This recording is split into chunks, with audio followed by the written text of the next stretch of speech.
Éveiller les consciences. Stimuler l'envie d'agir pour un tourisme positif. Bonjour et bienvenue sur Expérientiel. Je suis François Huette, passionné par un tourisme guidé par le sens. Les différentes crises écologiques, spirituelles et économiques nous poussent à sortir de nos schémas traditionnels.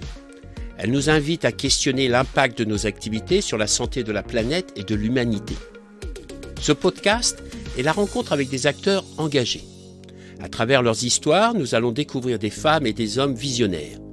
Ce sont des passeurs d'expérience et de savoir qui sèment des graines de réflexion et d'action pour co-construire un tourisme positif, porteur de sens, inclusif et non culpabilisant. Pour ne rien manquer à notre actualité, suivez-nous sur Facebook, Instagram et LinkedIn et n'hésitez pas à nous soutenir en mettant de belles étoiles et en partageant autour de vous.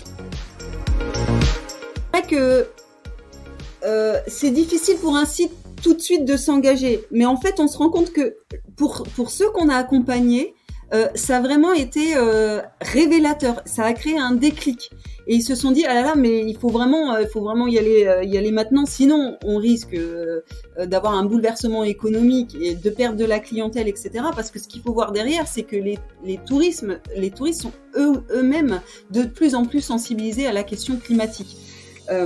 Donc voilà, et ces gens-là, enfin ces sites-là avec qui on a commencé à travailler, vont essaimer et faire passer la bonne parole. C'était aussi pour nous l'intérêt de partir sur des sites qui étaient très fréquentés. C'est que bon, quand on parle du parc Astérix ou du parc d'Olin, que peut-être le reste de la France ne connaît pas, mais chez nous ils sont très connus. Tout de suite ça fait réfléchir d'autres sites. C'est parlant. Et une fois qu'on engage le diagnostic de vulnérabilité, automatiquement le déclic se crée. Maintenant, la question c'est comment créer ce déclic.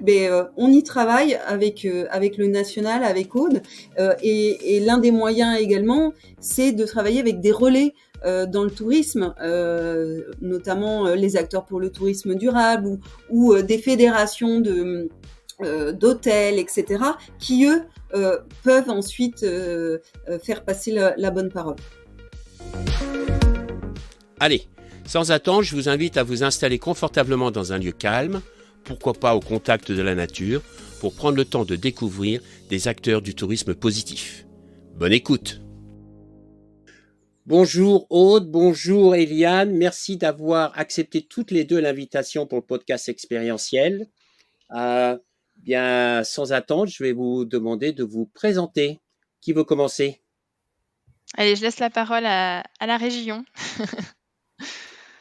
Merci Aude. Bonjour à tous. Donc moi je suis Eliane Métro, je suis de la direction régionale Hauts-de-France de l'ADEME et je suis en charge en partie dans mes missions des questions d'adaptation au changement climatique des entreprises. Très bien, merci. Et Aude Andrup, je travaille à l'ADEME au siège et je suis coordinatrice nationale tourisme. Et dans le cadre de ces missions-là, j'ai un volet consacré à l'adaptation au changement climatique. Alors Aude, justement, la situation est pas évidente en ce moment. Selon le dernier rapport du GIEC, il y a même urgence. On doit bouger. Quels sont exactement les véritables enjeux pour le tourisme ? Alors effectivement, le dernier rapport du GIEC, nous alerte à nouveau justement sur cette urgence d'agir face au réchauffement climatique. Pour le secteur du tourisme, il y a 2 volets en fait. Il y a un volet sur, l'atténuation des émissions de gaz à effet de serre, puisque comme on l'a présenté dans une étude, récemment, le secteur du tourisme pèse pour 11 des émissions nationales. Donc, déjà, il faut agir sur ce plan-là. Et ensuite, il y a un gros enjeu, d'engagement, de mobilisation sur l'adaptation au changement climatique, parce que ce qu'on identifie, c'est que les acteurs du tourisme, en fait, sont encore peu mobilisés sur cette question-là. Donc, il y a un gros travail de sensibilisation, d'acculturation à qu'est-ce que l'adaptation au changement climatique, pourquoi il faut s'adapter, comment je vais être exposé et comment je suis peut-être déjà exposé aux impacts du changement climatique. Et donc, c'est en ce sens-là que à l'ADEME, on accompagne les entreprises, les collectivités. Donc là, actuellement, on est assez concentré sur le secteur du tourisme, mais on a un service qui est dédié, qui intervient sur l'ensemble des secteurs d'activité et également auprès des collectivités. Quelles seraient les grandes priorités donc pour un acteur du tourisme aujourd'hui par rapport à l'adaptation nécessaire? Alors, si on parle justement effectivement des enjeux de l'adaptation, il faut le rappeler aussi que le second plan national d'adaptation au changement climatique met l'accent aussi sur le tourisme et il dit justement que le tourisme est une des filières dont il faut chercher à renforcer la résilience par rapport aux évolutions du climat. Donc ça, c'est assez marquant, hein, en plus des conclusions du rapport du GIEC. Sur les impacts, en fait, les différentes évolutions climatiques, que ce soit la hausse des températures, les précipitations, l'élévation du niveau marin, tout ça va avoir une incidence sur les ressources naturelles, sur les risques naturels et va avoir un impact sur le confort touristique. Donc en France, on a en fait une richesse des milieux, que ce soit un milieu montagne, urbain, agricole, les milieux littoraux, etc. Et donc qui ont chacun des particularités en termes d'impact au changement climatique. Alors on a des impacts qui sont transversaux à tous ces milieux, tels que les inondations, les feux de forêt ou encore les risques sanitaires ou alimentaires. Et puis on va avoir des impacts qui sont plus propres, plus propices dans certains milieux. Par exemple, le tourisme balnéaire va être plus exposé par rapport au retrait du trait de côte, aux inondations. Le tourisme de montagne, lui, va être plutôt exposé par rapport à la perte d'enneigement, au conflit d'usage de l'eau. On a le tourisme urbain où là, on va avoir des problématiques liées plutôt aux îlots de chaleur, les tourismes en outre-mer où là, ça peut être par exemple tout le blanchiment le phénomène de blanchiment, la dégradation de la barrière de corail, etc. Donc, on a ces impacts qui vont avoir des conséquences, comme je disais, sur le confort touristique. Donc, ça va se traduire à la fois par le confort thermique, que ce soit des vagues de chaleur ou le froid, également sur les précipitations, les vents, mais aussi la modification des paysages et de ressources. Et quand on parle de confort touristique, en fait, il y a des indicateurs qui existent, qui prennent en compte notamment le niveau de pluviométrie, le confort thermique en journée, la vitesse du vent, les heures d'ensoleillement, voilà, les précipitations mensuelles, etc. Et ce que l'on pressent, c'est une dégradation en fait de cet indice sur l'ensemble de la France au fil des années. Il y a eu des exercices qui ont été faits également de transposer les scénarios du GIEC et de voir dans cette transposition quelle était l'évolution de cet indice. Et on voit effectivement qu'il y a une très forte dégradation du confort touristique en France, notamment toute la partie sud et centrale de la France. Et donc, ça va avoir des conséquences diverses, à la fois sur, comme on disait, les ressources, le patrimoine naturel, mais aussi sur les flux touristiques. Donc, une migration spatiale, donc avec peut-être des touristes qui aujourd'hui occupent plutôt la frange sud de la France vont migrer vers des destinations plus au nord de la France, mais aussi au-delà de la France, on peut présager en fait des afflux de touristes des pays sud d'Europe vers la France et peut-être les pays qui aujourd'hui les pays au nord de l'Europe venaient en France, peut-être vont plutôt rester sur le nord de l'Europe pour profiter du climat qui sera peut-être plus clément. Donc tout ça va avoir une incidence aussi sur les territoires, parce que les territoires qui ont développé leur économie beaucoup sur le tourisme, que va-t-il se passer par rapport à leur développement aussi économique s'il y a moins d'afflux touristiques? Et inversement, les territoires qui aujourd'hui ont peu de touristes, comment vont-ils pouvoir accueillir ce flux de touristes, que ce soit en termes d'articulation avec les politiques locales, de dimensionnement des infrastructures, de préservation des patrimoines naturels, aussi d'articulation et de cohabitation avec les habitants, parce qu'on sait que ça peut aussi provoquer des tensions. Donc voilà, c'est toutes ces questions-là au niveau spatial et puis des questions aussi au niveau temporel sur est-ce qu'il ne va pas y avoir aussi un étalement de la période des vacances, peut-être qu'il y aura plus de tourisme intersaison. Voilà, donc ça peut être assez impactant. Donc cette approche par milieu et de redistribution des flux, elle est intéressante parce qu'elle permet vraiment de dresser un panorama des zones d'intervention prioritaires. Et en complément, ce qui est intéressant et ce qui sera présenté par ma collègue Eliane après, c'est plutôt aussi des approches par filière qui permettent de planifier l'adaptation des acteurs. Donc, par exemple, toutes les problématiques de vulnérabilité face aux inondations, face au retrait du trait de côte vont être plus des problématiques qu'on va retrouver pour l'hôtellerie de plein air, qui sont des campings sont souvent en bordure littorale. Les problématiques de baisse d'enneigement aussi pour les stations de ski ou l'augmentation des risques comme les éboulements. Donc, ça va plutôt concerner les opérateurs de haute montagne. Donc voilà, il y a aussi cette approche par filière qui est intéressante à avoir. Donc il y a une réelle remise en question à travers ces changements climatiques qu'il faut prendre en compte et agir. Et donc Eliane, elle est dans les Hauts-de-France et vous avez développé 7 projets, c'est ça, d'expérimentation sur 7 sites, c'est ça? Ouais, tout à fait. En fait, on est parti du constat que, bon, effectivement, il y avait un enjeu très très fort en termes d'adaptation au changement climatique, avec une évolution du climat qui est malheureusement, qui va dans les pires scénarios du GIEC.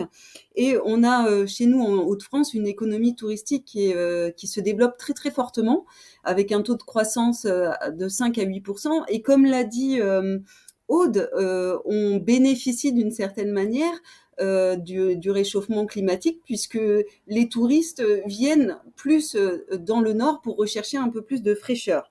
Ce qui veut dire qu'on a donc là un fort potentiel touristique et des flux de touristes de plus en plus importants.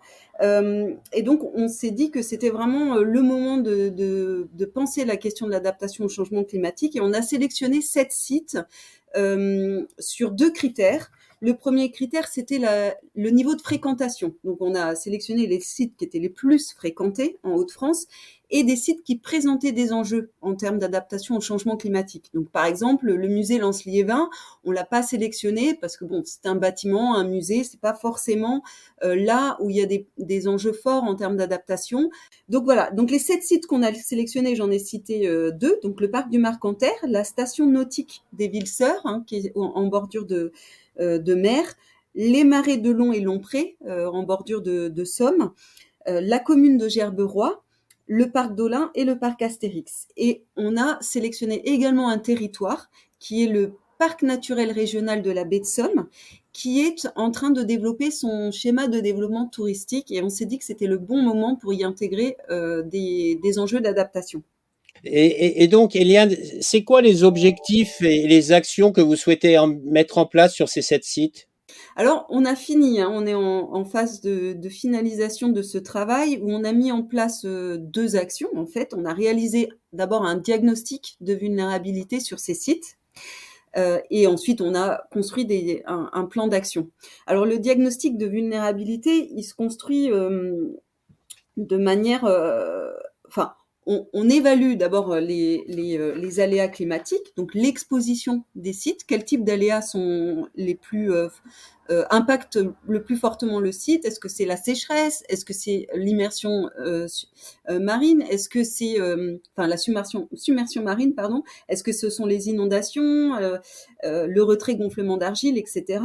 Et ensuite, on évalue la sensibilité des sites à ces aléas. Par exemple, la sécheresse, elle va pas impacter de la même manière un site très dense qu'un site comme le parc ornithologique qui est peu dense. Le site va être sensible de manière différente selon ses caractéristiques, selon que ce soit un parc d'attractions comme le parc Astérix ou selon que ce soit une réserve ornithologique, il va pas être impacté de la même manière face à un même aléa.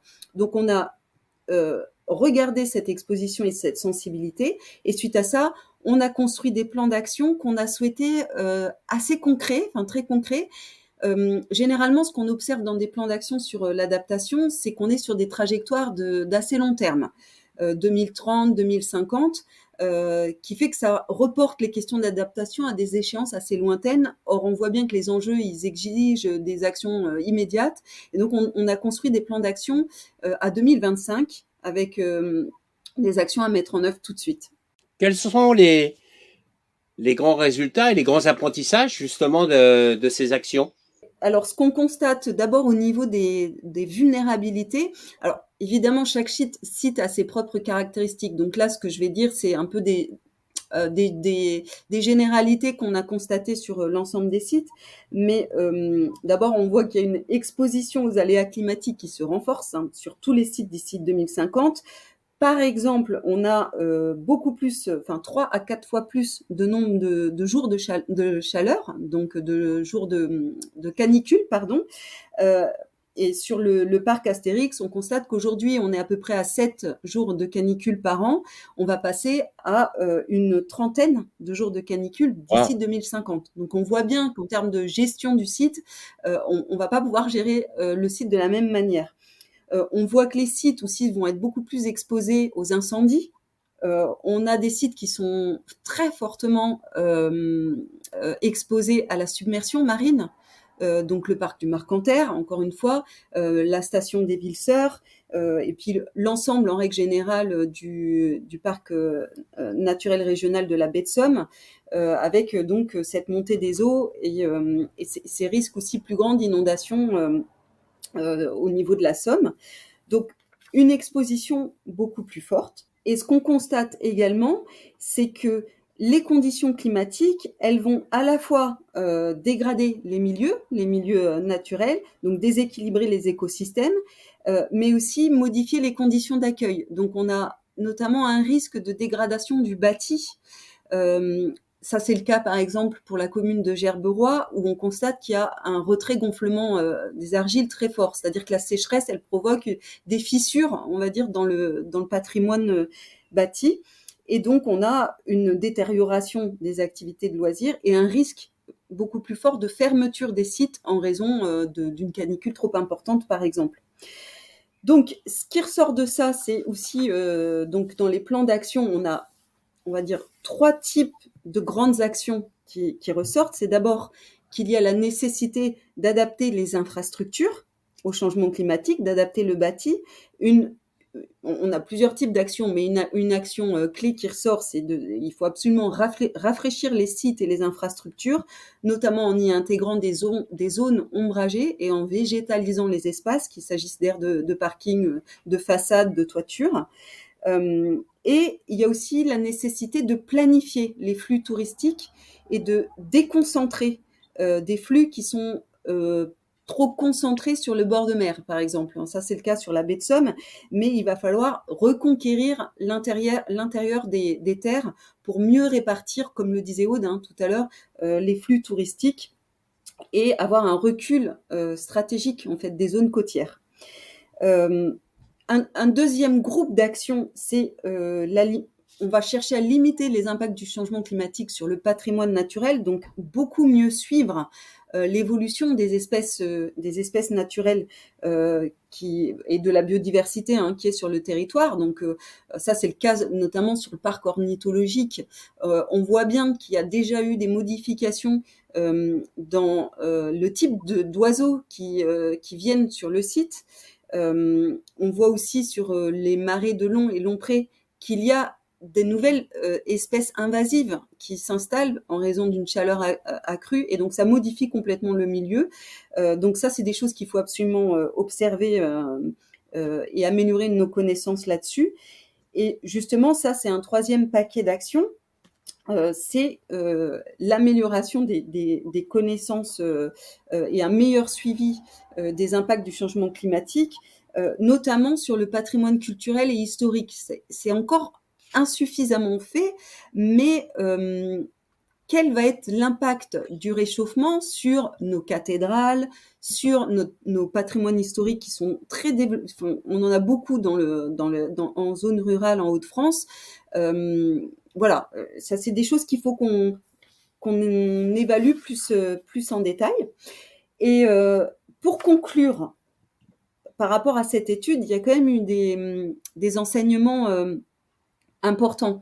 C'est ce que disait Aude en intro, c'est que les sites, ils sont encore très très loin de se rendre compte que le changement climatique, c'est maintenant et que ça va bouleverser en fait leur mode de fonctionnement.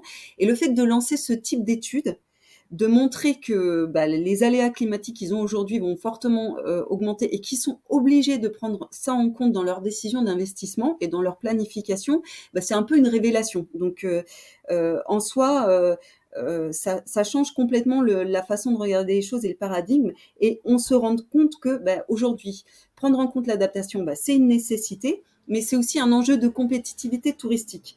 S'ils veulent durer dans le temps et s'ils veulent rester compétitifs, il faut qu'ils intègrent ces questions. C'est-à-dire que si un visiteur va sur un site et il sait qu'il va être pas confortable, qu'il va y avoir des risques d'inconfort, voire d'évanouissement, c'est ce qu'on a constaté sur certains sites, il va pas y aller sur le site. Donc le site a tout intérêt à préparer tout ça et à s'adapter. Et ce qu'on se rend compte également, c'est que ça rapporte en fait pour le site. S'il ne fait rien, il risque de se retrouver en difficulté financière, mais s'il fait, on se rend compte que rapidement ça rapporte. En fait, s'il investit aujourd'hui, par exemple, sur la végétalisation, c'est un peu comme s'il faisait une assurance sur l'avenir. Et on voit bien que les bénéfices de l'adaptation sont largement supérieurs aux coûts. Et quand on a fait l'analyse sur certains sites, une analyse des coûts-bénéfices, on voit bien que en fait, investir dans l'ombrage, dans la végétalisation, c'est largement rentabilisé par rapport aux pertes de fréquentation qui risquent d'y avoir si on n'agit pas. Bravo.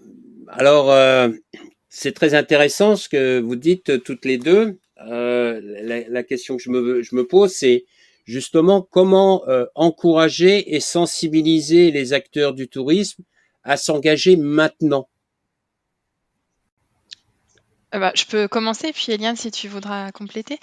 Alors comment les sensibiliser? Alors c'est justement avec, le type de projet, qu'a mené Eliane, puisqu'elle pourra l'expliquer, mais il y a tout un travail de communication qui va suivre. Et par ailleurs, au niveau, national, on enclenche également une étude, alors qui vient juste de démarrer et qui vient compléter le travail qui a été fait, par Eliane, donc sur ces sites touristiques. Nous, on va engager le même type de travail auprès des autres filières. Donc on va avoir, des hébergements touristiques, on va avoir, on peut avoir aussi des collectivités locales. Voilà, on va essayer de panacher un petit peu tous les acteurs de la filière, tourisme, essayer de panacher aussi tous les milieux. Pour couvrir un grand nombre d'impacts. Et donc, cette étude va viser à accompagner également cette étude de cas et aboutira sur une méthodologie sectorielle, donc et un guide, donc qui sera un outil pour les acteurs du tourisme qui souhaitent construire leur stratégie d'adaptation au changement climatique, donc c'est-à-dire faire un diagnostic, mais aussi construire leur trajectoire et leur plan d'action. Et sera adossé à cette étude tout un travail de communication pour justement mobiliser les acteurs du tourisme en ce sens. Donc il y aura à la fois un travail de sensibilisation et à la fois tout un développement d'outils pour les accompagner dans la démarche. Mais voilà, on veut vraiment s'attaquer à cette étape de sensibilisation, acculturation, en s'appuyant sur des cas concrets, voilà, en ayant des retours d'expérience, en ayant des données chiffrées. Comme le disait Eliane, il y a des données économiques aussi. Donc ça, c'est important de montrer le manque à gagner si on ne va pas dans l'adaptation au changement climatique. C'est pas qu'une question environnementale, c'est aussi une question économique.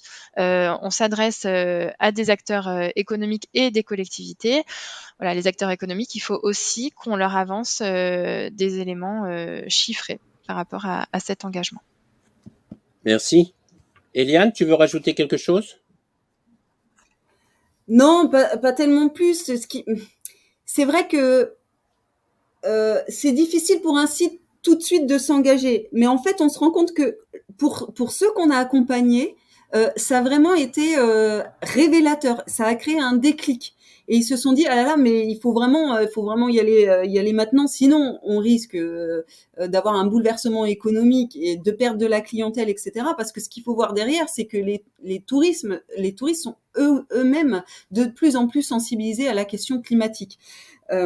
Donc voilà, Et ces gens-là, enfin ces sites-là avec qui on a commencé à travailler, vont essaimer et faire passer la bonne parole.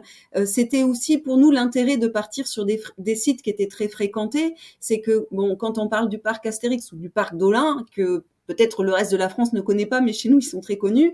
Tout de suite ça fait réfléchir d'autres sites. C'est parlant. Et une fois qu'on engage le diagnostic de vulnérabilité, automatiquement le déclic se crée. Maintenant, la question, c'est comment créer ce déclic. On y travaille avec le national, avec Aude, et l'un des moyens également, c'est de travailler avec des relais dans le tourisme, notamment les acteurs pour le tourisme durable ou des fédérations d'hôtels, etc., qui eux peuvent ensuite faire passer la bonne parole. Très bien.